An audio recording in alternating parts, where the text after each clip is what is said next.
اب یہ طالب علم تھا، اس نے نعت پڑھی ہے، میں نے اس کو 500 روپے انعام دیا۔ یہ نبینہ نہ ہوتا تو میں شاید اس کو 100 سے زیادہ نہ دیتا۔ یہ نبینہ ہے، میں نے اس لیے دی ہے کہ میں سمجھتا ہوں میرا باپ نبینہ تھا، میں نبینے باپ کا بیٹا ہوں۔ میں نبینہ طالب علم دیکھتا ہوں تو مجھے اپنا نبینہ باپ یاد آتا ہے، اس لیے میں کبھی بھی کسی نبینہ آدمی سے نفرت نہیں کرتا، کبھی بھی۔ مجھے اپنا والد اپنے ذہن میں آتا ہے کہ ہم نبینے باپ کے بیٹے ہیں۔ اور آپ یقین فرماؤ، میں نے ایک مرتبہ بڑی تفصیل سے داستان ہلکی سی بیان کی تھی۔ میرے والد صاحب بوڑھے تھے، بیمار تھے، میں درجہ ثالثہ پڑھ کے چھٹی میں آیا، میری کیا عمر ہوگی؟ والد صاحب گھر سے میرے ساتھ آتے اور راستے میں مجھے بٹھا لیتے اور کہتے میں نے تمہارے کندھے پر بیٹھنا ہے، میرے کندھے پر بیٹھتے۔ میں تو اٹھ نہیں سکتا تھا، چھوٹا تھا، لیکن میں بولتا نہیں تھا۔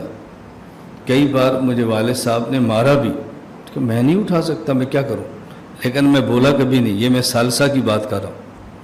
جب مدرسے میں آئے ہمیں سمجھ آیا کہ ماں باپ کیا ہے، پھر میں کبھی نہیں بولا۔ جب تک مدرسے میں نہیں آئے، سمجھ نہیں تھی تو دوڑ دھوپ چلتی تھی۔ اس کے بعد میں نے کبھی آواز اونچی نہیں نکالی، نہ ابو کے سامنے نہ اپنی ماں کے سامنے۔ والد صاحب کو میں گھر سے گدی پر بٹھاتا یا گدھے پر، یہاں ڈیرے پر لاتا، وہ حقہ پیتے تھے، میں ان کے لیے حقہ بناتا، پورا دن والد صاحب کے ساتھ رہتا۔ یہ میں درجہ ثالثہ والے بچپن کی بات کر رہا ہوں۔ میں اعتکاف میں تھا، اسی رمضان میں فوت ہوئے۔ میں نے بیماری اتنی، مجھے خدشہ تھا کہ مسئلہ نہ بنے، تو میں نے والد صاحب سے اجازت لی، اعتکاف بیٹھ گیا۔ اس نیت سے بیٹھا اگر اس درمیان والد صاحب کا انتقال ہوا تو میں اعتکاف چھوڑ دوں گا۔ اور میں اعتکاف میں دعا مانگتا تھا کہ اللہ میرے ابا جی کو صحت عطا فرما، اور اگر ان کے مقدر میں صحت نہیں ہے، بیماری ہے اور دنیا سے جانا ہے تو یا اللہ رمضان کی موت عطا فرما، اور رمضان میں دنیا سے چلے گئے۔ میں سمجھتا ہوں کہ ہماری آج کی بہاریں یہ اس ماں اور اس باپ کی دعا کا نتیجہ ہے۔ آپ یقین نہیں کر سکتے، میں کبھی نہیں بولا۔ میری والدہ تہمت باندھتی تھی، تہمت۔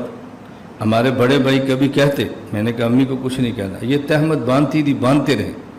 تہمت باندھنا کوئی خلاف شرع تھوڑا ہے، عربوں میں رواج ہی لنگی کا تھا۔ رسول اکرم صلی اللہ علیہ وسلم نے شلوار مبارک پہنی ہے، یعنی اس میں دو قول ہیں، ایک یہ کہ آپ نے استعمال فرمائی ہے، ایک یہ کہ پسند فرمائی، استعمال نہیں فرمائی۔ اصل تو لنگی اور تہمت ہے۔ تو میں نے کہا یہ ٹھیک ہے، ہمارے عرف کے مطابق نہیں ہے، ہمارے ماحول میں نہیں ہے، لیکن ہمارے ماحول سے مراد ہم ہیں نا۔ ایک میری والدہ کا اپنا میکا ہے، وہ تو علاقہ ہی ایسا ہے کہ وہاں یہ عورتیں پہنتی ہیں۔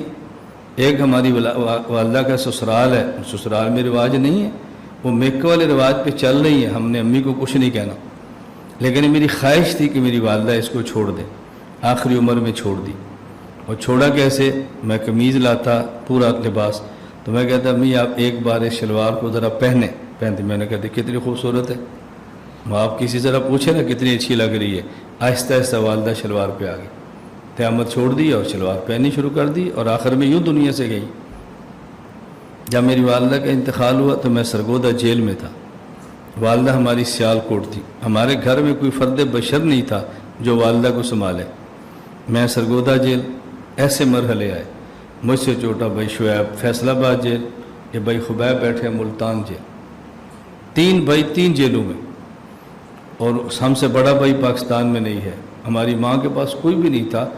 یہ مشقت تو والدہ کو آئی، یہ اللہ کی طرف سے، لیکن ایسا نہیں ہوا کہ جو ہمارے بس میں تھا ہم نے کبھی والدہ کو دکھ دیا۔ پھر والدہ نے بہت دعائیں مانگی، خیر والدہ کا انتقال ہو گیا۔ اس وقت ہوا جی وہ ان کو جیل پہ جو ہوتا ہے نا خصوصی کچھ وقت کے لیے باہر نکالتے ہیں جنازے کے لیے، تو سرگودا انتظامیہ نے کہا کہ سیالکوٹ تو ہم نہیں بھیج سکتے، ہاں ان کی والدہ سرگودا میت لے آئیں تو ہم ان کو پرول پہ باہر نکالتے ہیں، جنازہ پڑھ کے آ جائیں۔ میں نے کہا میں اپنی وجہ سے اپنی ماں کی لاش کو بھی چلنے کی زحمت نہیں دے سکتا، بس والدہ کو وہیں دفن کر دو۔ ایک تو انتقال میت کا مسئلہ ہے، اکثر فقہا کی رائے ہے مکروہ ہے، جہاں فوت وہیں دفن کرو۔ وہ میت کو منتقل کرنا بعض فقہا کے جائز بھی ہے، لیکن ہم نے اپنی والدہ کی میت کو بھی منتقل نہیں ہونے دیا۔ میں نے کہا میں نہ دیکھوں یہ ٹھیک ہے، لیکن والدہ کی میت ہماری وجہ سے منتقل ہو ایسا نہیں ہوگا۔ یہ میں دیکھو اپنے واقعات پیش میں بارہ کہہ دوں کیوں کرتا ہوں، اپنے واقعات اس لیے پیش کرتا ہوں کہ عام ایک ذہن بن رہا ہے وہ اکابر تھے چلے گئے ہیں اب نہیں ہیں، اب تم وارث ہو گئے ہیں، یتیم ہو گئے ہیں، ایسے بزرگ ہیں ہی نہیں. ایسی بات نہیں ہے، ایسے ہیں لیکن ہماری نظر ان پہ نہیں جاتی. بہت حضرات ہمارے موجود ہیں. وآخر دعوانا ان الحمدللہ رب العالمین.